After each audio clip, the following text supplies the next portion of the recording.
구독, 좋아요. 시청자 여러분 안녕하십니까? 목요일 오후의 정치 명중 백지원의 백발백중입니다. 네, 오늘 많이 논란이 된 상황이 있죠. 이재명 대통령이 중국에서 중국 관련 문제에 대해서 어쩌라고요? 라는 이야기를 해서 많은 국민들로부터 질타를 받고 있는데요. 그런 것들부터 이재명 정부가 중국에 가서 무엇을 조공하고 왔는지, 그리고 국제적으로는 이게 어떤 문제가 되는지, 또 어제는 장동혁 대표의 계엄 사과 논란 때문에 당원들께서 혼란이 좀 있었습니다. 그래서 그런 여러 가지 국내 정치 상황도 함께 짚어보겠습니다. 예, 사실 뭐 국내 정치 상황뿐만 아니라 국내에서 오늘 저희가 썸네일에 다룬 것처럼 속보가 들어왔어요. 이제는 1년이 지났죠. 네. 참사가 일어난 지 1년이 지난 이 무안공항 참사에 대해서 정부 보고서가 나왔습니다. 근데 둔덕만 없었다면은 전원 생존할 수 있었다라는 그런 충격적인 내용이 나와가지고 사실 이 정도 사안이면요 특검 들어가야 됩니다. 특검 그리고 압수수색 다 들어가서 둔덕 누가 설치했고 어느 정당 어느 정치인들이 엮여 있는지 이런 것들 다 밝혀내야 되는 것이거든요. 네, 제가 이때 당시에도 이 무안공항의 이 설치 배경이나 둔덕 설치 배경 같은 것들을 찾아봤었는데요. 이게 무안공항이 일단 만들어졌을 때도 조류 때문에 철새 조류의 이동 때문에 해당 지역이 공항을 짓기에 부적절하다라는 여러 가지 보고서라거나 그런 전문가 의견이 있었음에도 불구하고 당시 김대중 정부 당시에 김대중의 최측근이었던 한화갑 씨가 정치 논리로 본인의 공적을 만들기 위해서 억지로 강행해서 만든 것이 무안공항이다라는 점을 말씀드리겠습니다. 나중에 이용객이 없어서 고추 말리는 공항이다라고까지도 이야기가 됐었는데요. 사실 우리 당에서 이 문제에 대해 입장을 밝혀야 할 사람이 저는 있다고 생각합니다. 한화갑 씨의 조카로 특혜 공천을 받은 한지아 씨.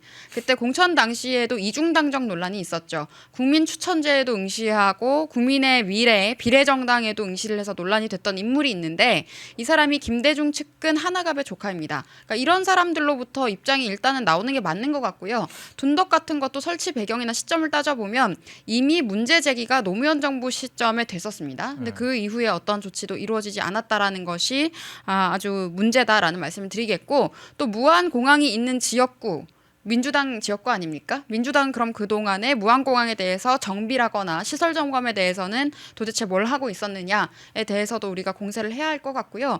말씀하셨다시피 특검을 해야죠. 그러면 처음부터 이런 사실을 밝히지 못하게 숨겨오도록 지시한 사람이 누구고 어떤 이유로 그렇게 했는지에 대해서도 얘기를 해야 되고요.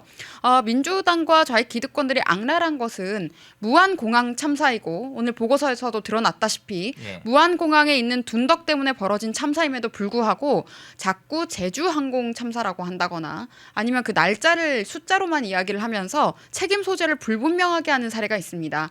지금 이제 무안공항 참사 특위가 구성이 되었음에도 불구하고 국회에서도 국정조사를 하고 있음에도 불구하고 우리 당 의원들도 자꾸만 그 날짜를 인용을 하시는 분들이 있는데요. 날짜 인용해서 참사 이렇게 말씀하시지 마시고 무안공항 참사라고 명확하게 말씀을 해주시는 것이 맞다고 생각합니다. 그러니까 사실 이게 뭐 무안공항 같은 경우에는 여러 가지 의혹들이 많이 있지 않습니까? 뭐 어디 얽혀 있는 건 아니냐, 의혹들 연루되어 있는 건 아니냐. 그렇기 때문에 복잡한 사안일수록 어느 지역에서 어떤 식으로 일어났는지를 직설적으로 이해하게끔 딱 들으면 이해가 되게끔 하는 그 표현이 굉장히 중요한 거예요. 단순히 그 날짜를 언급한다고 해서 그날에 뭐 어떤 일이 있었는지 국민들이 알 수가 이게 직결적으로 와닿습니까? 아니죠. 무안공항 참사라고 하면은 직결적으로 와닿아요. 그렇기 때문에 무안공항 참사라고 표현을 쓰는 것이 맞습니다. 자, 그리고 저희 방송 시작 전에 이 동아킴님이 10만 원 후원을 해주셨는데 손은호 기자님, 백전대회님 그리고 펜앤마이크 모든 분들 새해 2026년에는 좋은 일들만 가득하길 바라며 새해 복 많이 받으시기 바랍니다. 그리고 천멸 쭝꿍 뿌진핑 CC펄 아웃. 네, 이거는 CCP 아웃.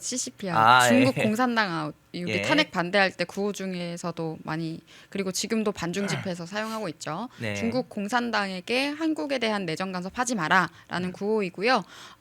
아마 푸를 시진핑을 푸의 비유를 많이 하잖아요. 네. 그래서 푸진핑이라고 말씀을 하신 게 아닌가 추정이 됩니다. 네, 동학킴님 다시 한번 10만 원 후원 감사드립니다. 저희가 이 무한공항 얘기는 조금 이따가 계속 다뤄볼 예정이고요. 우선 첫 번째로 다뤄볼 이슈가 어떤 거냐면은 바로 연초부터 새해를 맞아 중국으로 간 이재명에 대해서 언급을 하려고 하는데 네. 이 시진핑과 만나서 대체 뭘 한 거냐라는 국민들의 이런 뭐 분노 섞인 네. 의문들이 쏟아지고 있거든요. 네. 이번 방중 일정은 좀 어떻게 보셨습니까? 정확히 조선시대식의 중화 사상에서 벗어나지 못하고 음. 조공하러 갔다 왔다로 봤고요. 조공한 덕분에 이재명 본인은 명예중공인으로 인정을 받았구나 싶었습니다.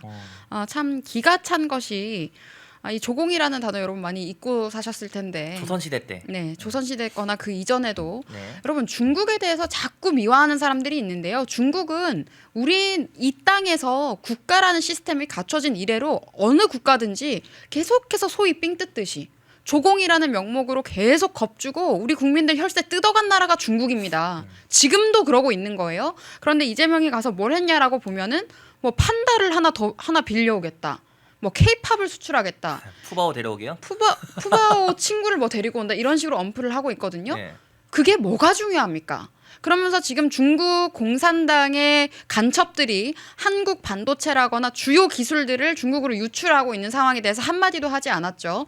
그리고 지금 중국 간첩들이 국가 주요 안보시설과 군사시설에 대해서 불법으로 촬영을 하고 있는 상황들, 그리고 무비자 입국한 관광객들이 들어와서 우리 국민들에게 실질적으로 위해를 가하고 금은방 털고. 네, 금은방 강도짓도 하고 마약을 유통한다거나 불법적으로 체류하면서 취업을 하려고 했었던 정황이라거나 범죄를 저지르고 있는, 그리고 중국인들이 한국에 와서 한국인들을 집단 폭행하는 사례들이 지금 일어나고 있는데 이런 부분에 대해서는 얘기를 하나도 안 하고 무슨 얘기를 했냐면 미세먼지 이제 문제 아니다.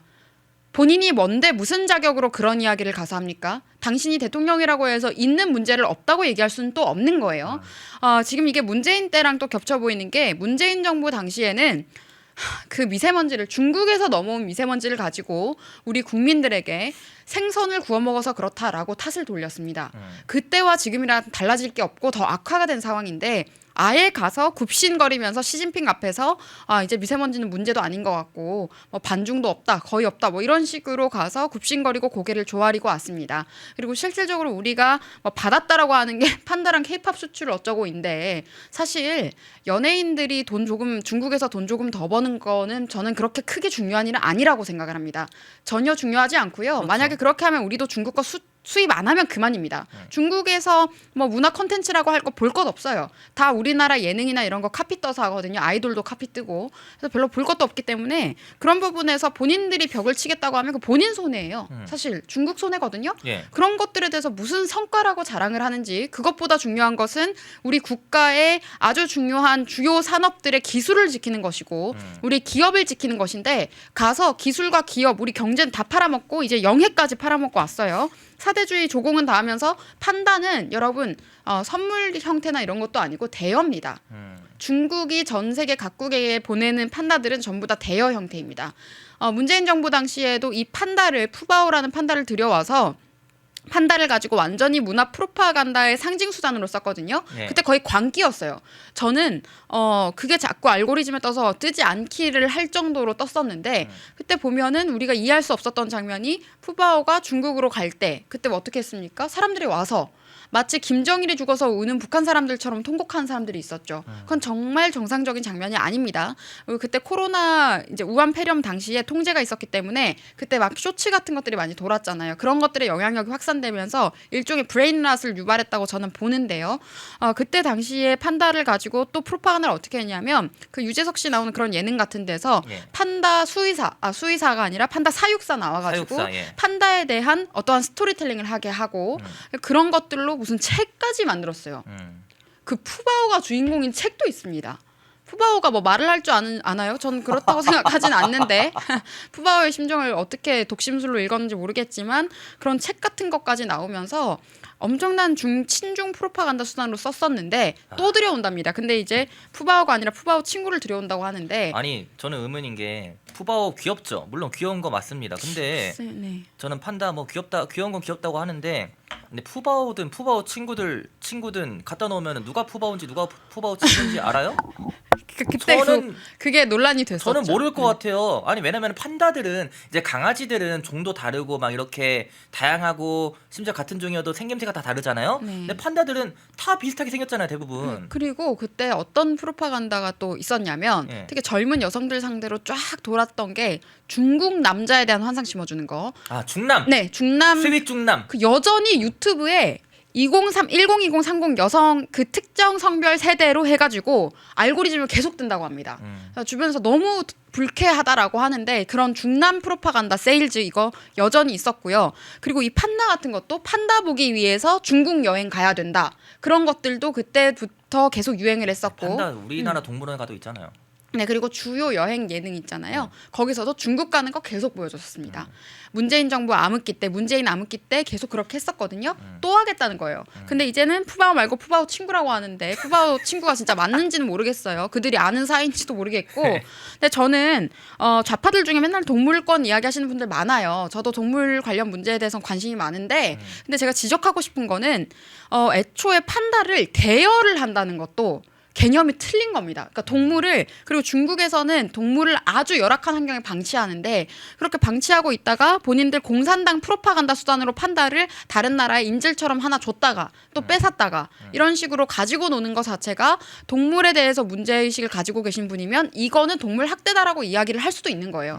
지금 실제로 일부 동물권 단체들이 동물 학대라고 정부에 대해서 뭐 반발을 했다고 하는데 그때는 너무 과열이 돼가지고 무슨 푸바오를 나라 돈으로 사와달라 이런 얘기했는데 그건 절대 그럴 수는 없는 겁니다. 국민 혈세를 중공한테 갖다 바칠 수는 없어요. 중공이 그런 짓을 못하게 중국에 직접 가서 판다 사육장이 있는 동물원에 가서 중국 공산당에게 항의를 하시는 게 정확한 의사 표현이 아닌가라는 생각이 듭니다. 네. 그리고 여기서 또 문제가 되는 게 있죠. 서해에 대해서 포기를 하고 사실상 우리나라 영해라는 영해라는 것을 포기하고 왔습니다. 그 공영의 바다, 네. 예, 공영의 바다, 공영 주차장도 아니고. 네, 지금 이제 우리의 영토와 영해, 영공을 지금 다 포기하고 있는 게 이 정부인데, 저는 이 좌파들의 왜곡된 국수주의가 참 문제라고 생각을 해요. 독도는 그렇게 지켜야 된다라고 하면서 서해 바다가 통째로 날아가는 상황은 괜찮냐? 그래서 지금 이게 제보도 들어왔고 저도 네이버 지도에 들어가 봤는데요. 지금 네이버 지도 들어가시면 서해 바다가 이렇게 표기돼 있습니다. 진짜 이렇게 떠요? 네, 지금도 들어가시면 바로 나와요. 황해. 황해? 여기 제가 빨간색으로 동그라미 쳐놨는데 보세요. 여러분. 원래 서해라 되어 있었던 거예요? 아니면 황해라 되어 있던 거예요? 의식 없이 이제 저 바다 쪽을 확대를 안 해보는 사람들이 많다 보니까 네. 몰랐던 것 같은데 지금 보니까 황해로 일단 되어 있다. 근데 오른쪽에는 동해잖아요. 그럼 동해면은 동쪽에 있으니까 동해, 네. 서쪽에 있으니까 서해 이런 표현이 맞지 않을까요? 그렇죠. 우리나라 영토고 우리나라 영해로 우리가 이름을 명명을 할 때 서해, 동해, 남해라고 얘기하는 게 맞고요. 그리고 저기 이제 일본 같은 경우에는 지금 우리 동해를 예를 들어서 일본해다라고 이야기를 하면 그거 우리가 납득 못 하잖아요. 근데 저게 중국식 표현이다라는 지금 지적들이 많습니다. 근데 이제 이거 다음으로 이렇게 보시면 서해에 중국이 불법 구조물을 계속 설치를 해왔어요. 그렇죠. 네, 근데 이게 어제 오늘의 일이 아니고 문재인 때도 그렇게 했는데 방치했었고요. 문재인 정부가. 근데 문재인 정부 때는 이런 식으로 중국 대변인 역할까지는 그때는 안 했어요. 근데 방치는 했었고. 근데 지금 이제 이재명이 아예 나서서 중국 공산당의 대변인 역할을 하고 있습니다. 예. 그리고 이와 관련돼서 시진핑의 의견을 청와대 강유정 대변인이 네. 시진핑의 의견을 인용해서 기자 브리핑하면서 뭐라 그랬냐면 뭐라 그랬죠? 시 주석님께서는 잘 모르셨다. 인지를 못했던 것 같다. 이렇게 시 주석님께서 네, 시 주석님께서라는 극존칭을 썼습니다. 시진핑 주석은 이렇게 하면 되잖아요. 네, 당연히 그래야 됩니다. 이게 우리 정부의 대변인이기 때문에 그리고 청와대 대통령실의 대변인이라면 당연히 그렇게 표현을 해야 되거든요. 물론 강유정 대변인이 기본이 되어 있는 사람 같지는 않지만 그래도 그렇게 극존칭까지 쓰는 거는 굉장히 국민 입장에서는 모멸감이 드는 일입니다. 아니 강유정 대변인 트럼프 대통령에 대해서는 트럼프 대통령님 이렇게 한 적이 있나요? 없죠. 없습니다. 네. 님께서는 같은 표현까지 쓰면서 이 서해 구조물에 대해서 잘 몰랐던 것 같다라고 하는데 중국 공산당이 모르는 건 없죠. 시진핑이 몰랐을 정보라는 것은 없습니다. 왜냐하면 중공들은 이 QR 코드 가지고 이제 현금을 대체하고 있거든요. 그렇게 하고 있고 네. QR 코드를 찍으면서 그 사람의 동선이 다 나와요. 그러니까 빅브라더 사회가 중공입니다. 그러니까 우리나라 좌파 공산주의자들은 무슨 보수가 빅브라더를 만들려고 한다라는 망상을 본인들이 기정사실처럼 떠드는데 빅브라더를 실천하고 있는 게 중공입니다. 맞아요. 중국 가면 곳곳에 CCTV가 있고 그리고 다 이제 안면 인식 다 하고 있죠. 안면 인식. 네, 홍채 인식하고 있고 그 CCTV에 그 사람이 누구인지까지 잡힐 정도로 지금 그렇게 감시 사회가 이미 되어 있는 나라가 중공인데 맞아요. 그런 세세하게 개인의 이동 동선이나 말 한마디 하는 거 표정 그리고 통신 검열까지 하고 있고 구글이나 유튜브 못 들어가게 통신벽까지 만들어 놓아 있는 그런 나라에서 본인들이 지금 대한민국 영해 인근에다가 서해 구조물을 구조물이 뭐 한두 개입니까? 어마어마하게 큰 규모예요. 그냥 작은 깃발 하나 꽂은 게 아니란 말입니다. 완전히 철근 구조물을 설치를 해놨는데 예. 몰랐을 수는 없는 거예요. 그런데 그거를 중공 입장으로도 몰랐다라고 해도 우리가 화가 날 텐데 강효정 청와대 대변인 입으로 그런 이야기를 굳이 했다는 것은 이건 심각한 문제가 있다는 말씀을 드리겠고요. 예. 그리고 지금 이재명이 여러분 보시면 공동수역 중간선 제안이라고 합니다. 지금 서해 바다를 공동수역으로 하자라고 얘기를 하는 거예요. 독도 얘기하는 사람들이 지금 우파들한테 무슨 친일 프레임 씌우고 이러고 있는데요. 독도 문제를 만든 게 김대중입니다. 네, 지금 다음 사진 보여드릴게요. 이거 확대를 좀 해주세요. 지금 김대중이 한 것과 똑같은 짓을 이재명이 하려고 하는 건데 여러분 보십시오. 원래 우리 영해 라인입니다. 이승만 대통령께서 지금 만들었던 영해 라인인데요. 이승만 정부 당시의 영해 라인이고 그리고 지금 김대중 때로 들어와서 그러니까 이승만 대통령 때 생겼던 저 영해 라인이 유지가 되다가 김대중 때 저렇게 된 거예요. 독도를 감싸고 있는 우리 영해를 포함한 저 지역을 중간 수역으로 정하자라고 한 게 김대중입니다. 그러면 독도 영유권 문제를 촉발시킨 것 자체가 김대중인 거예요. 애초에 이승만 라인이 유지가 됐으면 논쟁의 여지가 없는 겁니다. 그렇죠. 왜냐면은 독도는 이승만 라인 안에 들어와 있는 거니까. 당연하죠. 이거는 정확하게 선이 그어져 있기 때문에 이 선 안에 있는 땅을 우리나라 영토를 뭐 이렇게 얘기할 수가 없는 거거든요. 근데 김대중 때 어떻게 했습니까? 독도 주변에 저렇게 중간 수역을 설정을 해버렸고 그러니까 일본 입장에서도 이건 논란이 있을 수밖에 없는 거예요. 그리고 독도가 규모가 이제 면적이 크지 않은 섬이다 보니까 계속 그렇게 해서 논쟁이 유지가 되고 있는데 근데 그걸 김대중 때부터 좌파들이 오히려 독도 분쟁을 정치적으로 이용해 온 겁니다. 그 이야기를 하면서 반일 선동을 하고 친북 선동을 계속 해왔던 거예요. 여러분 제가 이 우방국들과 공산 진영을 대립시키는 좌익들의 프레임을 알려드리면요. 반일 친북을 하고요. 그리고 친중을 합니다. 그러니까 어떻게 하냐면 일제같이 우리가 항거했다라는 명목으로 계속해서 친중을 팔아요. 민족주의를 강조를 하게 되고 그런 식으로 친중 친북을 강요하는 게 있고요. 그리고 또 미국 관련해서는 오히려 북한을 막 계속 대조시키면서 무슨 미국이 6.25 전쟁 그런 이야기 황현필 이런 사람들이 그런 허언 같은 것들을 하면서 선동을 또 하고 있는데 절대 속지 마시라고 말씀을 드리겠고 지금 이재명이 가서 서해 구조물과 서해 안에다가 공동수역 중간선을 만들겠다라고 한 것은 김대중이 독도 분쟁을 촉발시켰던 중간수역을 설치했던 것과 똑같은 행동을 지금 하겠다라는 선언을 시진핑 앞에 가서 중국 가서 하고 온 겁니다. 이거 정말 여러분 지금 군사 분계선까지 이재명 정부가 남하시켰어요. 만에 하나의 상황에 북한이 침투하면 우리는 미리 영토를 포기하고 들어가는 겁니다. 그러면. 그리고 지금 최전방에 있는 군인들한테 총을 뺏고 3단봉을 전부 다 들게 하려고 하다가 논란이 되니까 지금 안 하겠다라고는 했는데 애초에 그런 발상을 하고 있는 게 지금 얼마나 큰 문제인지 아셔야 됩니다. 그렇죠. 군사 분계선을 남하시키고 북한의 기준에 맞춰주고 최전방에 있는 군인들한테 3단봉을 들게 하면 여러분 만약에 전시 상황이 발발하게 되면 전쟁이 발발하게 되면 최전방에서 3단봉 들고 있는 병역의 의무를 지금 이행하고 있는 청년들이 가장 먼저 희생되는 겁니다. 북한군이 뭐 맨손으로 맨주먹으로 올 것 같습니까? 아니죠. 총칼 들고 옵니다. 네. 공산당만큼 잔인한 세력이 없어요. 공산 세력의 폭력성과 잔인성은 우리가 상상할 수 없는 수준에 있다라는 걸 말씀드리고 지금 그러한 짓들을 문재인 때는 숨겨가면서나 아닌 척이라도 했는데 이재명 때는 더 노골적으로 지금 이런 짓을 벌이고 있다라는 말씀을 드리겠습니다. 그리고 다음으로 또 뭐 했냐라고 우리가 한번 봐야 될 것 같은데요. 샤오미가 나오죠. 네, 샤오미가 나오죠. 이걸 이제 뭐 워낙 마두로랑 똑같아요. 대법관 증언하고 국회 점령해서 입법 독재하고 마두로랑 하는 짓이 똑같은데 그것만 똑같은 게 아니죠. 지금 보니까 마두로가요. 어떤 말을 원래 썼냐면 이게 별로 먼 과거가 아닙니다. 반년도 안 됐어요. 작년 8월 24일. 작년 8월에 마두로가 샤오미폰 화웨이폰을 들고서 CS에 했었어요. 그러면서 시진핑 너무 만나고 싶다. 중국 좋다 이러면서 공개 친중을 했습니다. 그리고 니하오와 CS를 이렇게 막 얘기하면서 여유를 부렸단 말이에요. 그렇게 하면서 지금 중국 핸드폰을 들고서 본인이 이렇게 세일즈를 했었는데 똑같은 행동을 이재명이 합니다.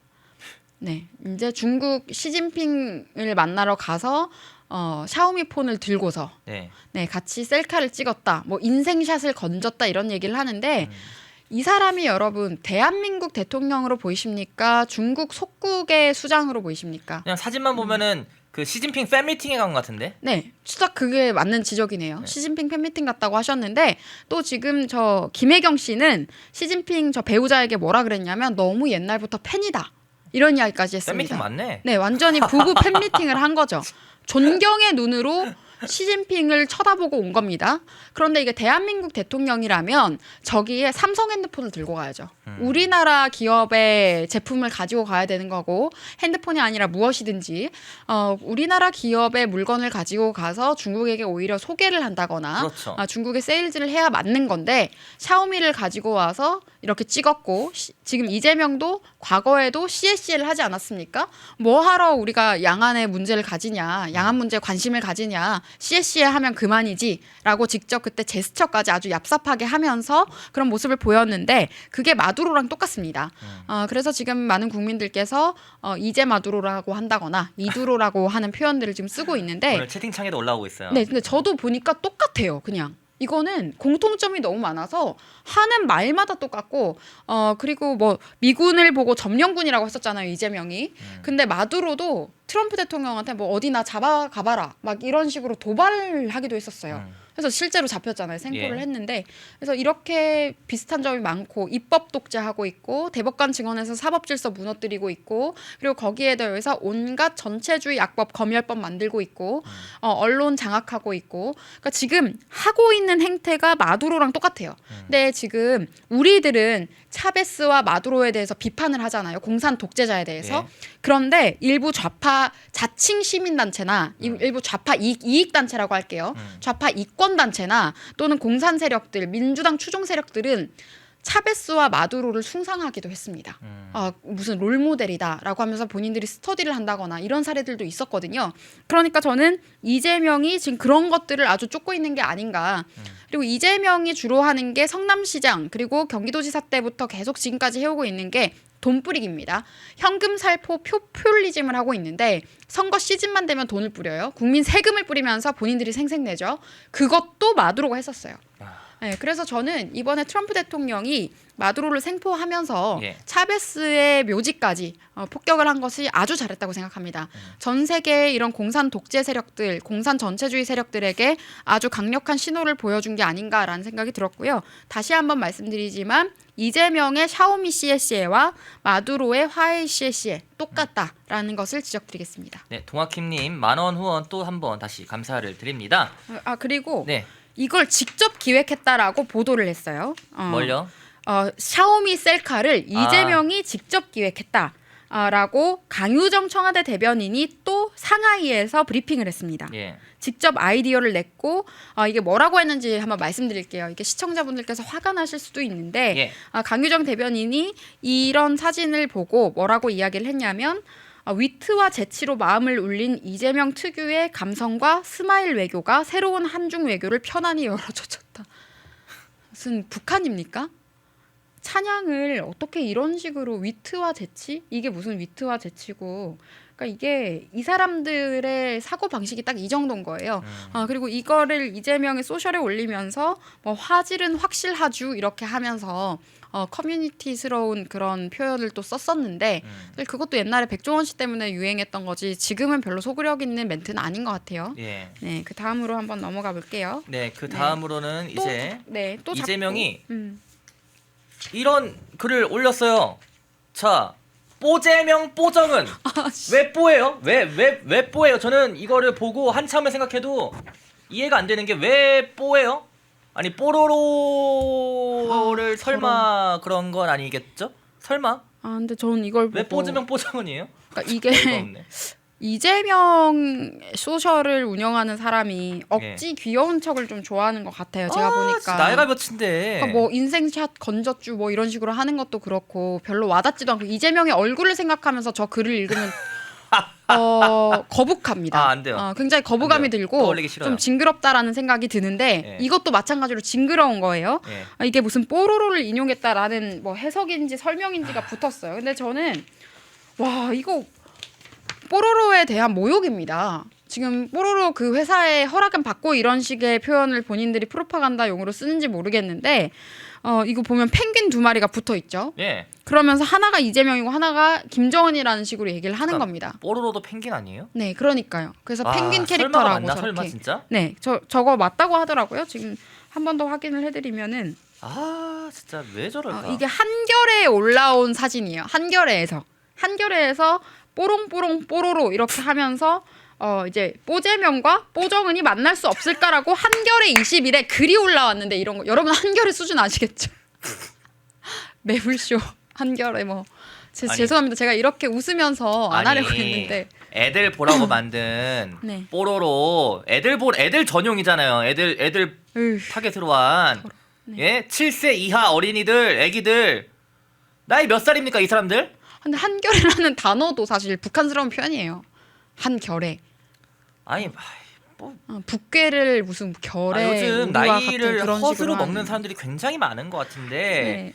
귀여운 척이라는 것은 귀여운 사람들이 해야 귀여운 척이지 귀여운 사람들이 아닌 사람들이 귀척을 하면은 역겨워요. 네, 그리고 이제 요즘 아이들이 초등학생들도 아주 똑똑한데 저걸 보고 무슨 생각을 하겠습니까? 그리고 이재명의 얼굴로 만나라 뽀재명과 뽀정은이라는 말을 스스로 한다고 생각을 하면 많은 사람들이 그 얼굴과 매칭을 하면서 거북하다, 징그럽다, 좀 역겹다라는 생각을 하게 됩니다. 그래서 이 소셜 운영자가 제 생각에는 뭐 매불쇼 감성을 가진 분인 것 같아요. 그러니까 이게 한겨레 20일에 올라온 기고문과 사진을 인용을 하면서 이재명을 우습게 만든 것 같고 저 한겨레 20일이라는 저 매체 여러분 기억해 주셔야 될 게 아주 악랄한 매체입니다.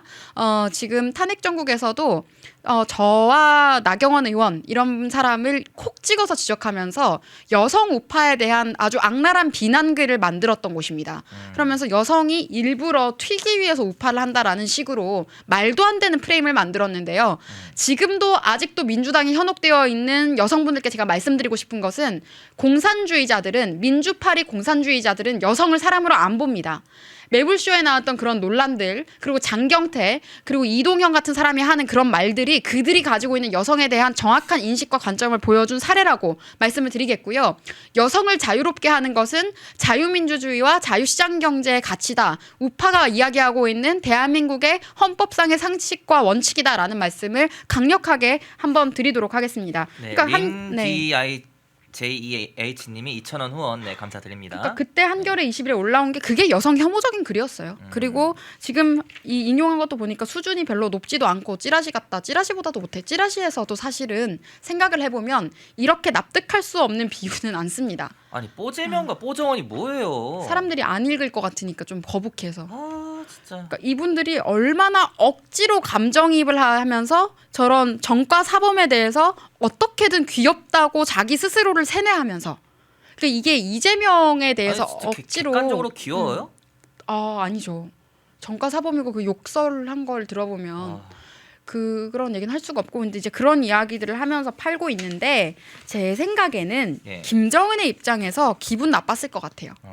김정은한테 김정은은 펭귄이 아니라 아닙니다. 네, 더 이상 얘기는 안 하겠지만 근데 김정은의 입장에서도 어떠한 그 동물에 비유되는 거. 예를 들어서 우리가 시진핑은 곰돌이 푸에 비유를 하잖아요. 푸바, 푸바 아니라 그 곰돌이 푸. 푸바 하니까 갑자기 또 연결. 어쨌든 시진핑을 곰돌이 푸에 우리가 비유를 하는데 지금 본인을 펭귄에 비유를 했다는 것에 대해서 불쾌하게 그 독재자이기 때문에 그 사람 입장에서 오히려 기분 나빴을 수도 있습니다. 조만간 삶은 소대가리 같은 소리를 한 번 더 듣게 될지도 모릅니다.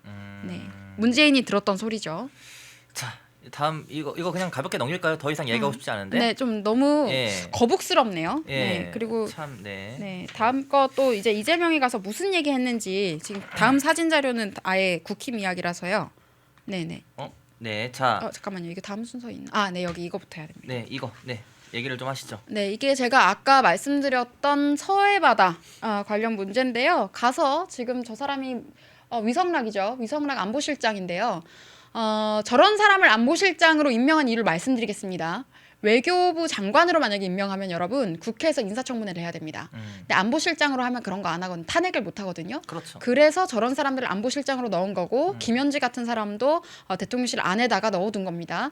보면 위성락이 뭐라고 브리핑을 하고 있죠? 서해를 공영하는 바다로 만드는 게 중요하다고 인식한다.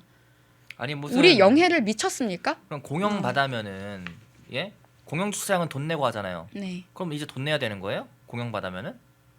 말도 안 되는 거죠. 우리나라 영해를 공유하겠다라는 발언을 국가안보실장이라는 사람이 아무렇지 않게 하고 있는 게 가장 큰 문제고요.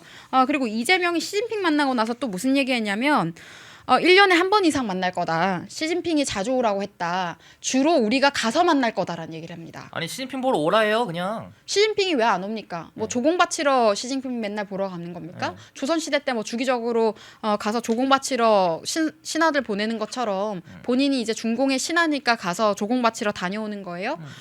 근데 전 너무 이상한 게 1년에 한 번 이상 만날 생각이라고 하면서 시진핑이 자주 오라 했다. 그리고 굳이 이런 말을 했어요. 오가는 게 아니라 우리가 가는 방향으로. 근데 시진핑이 자주 오라고 했는데 어쩌라고요? 뭐 어쩌라는 거예요, 진짜? 네, 그러니까 본인이 했던 말 돌려드릴게요. 네, 어쩌라고요? 시진핑이 오라고 했는데 뭐 어쩌라고? 네. 예. 이렇게 오라면 오고 가라면 가고 그래야 돼요? 네, 그리고 이것도 보면은 제가 왜 위에 우리 땅 독도 저걸 했냐면 이재명이 당 대표일 때 저런 걸 했어요. 우리 땅 독도 누구도 지울 수 없다라고 하면서 네이버 지도에서 이미 서해가 지워지고 황해가 올라가 있는데 그리고 밑에 보시면 서해가 우리나라 영해라는 것을 지우기 위해서 국가안보실장이 공영하는 바다로 만드는 게 중요하다 인식. 저런 발언을 하고 있는데 본인들의 이중성에 대해서 이 사람들은 아무 반성도 없습니다. 그때그때 필요한 대로 반일파리하면 그만이고 친중하면 그만인 세력이기 때문에 저런 식의 언어 도단들이 계속 쏟아져 나온다라고 말씀을 드리겠습니다. 펜앤마이크에서 추천하는 영상도 보고 가세요. 다른 영상도 즐기시려면 구독 버튼을 꼭 눌러주세요.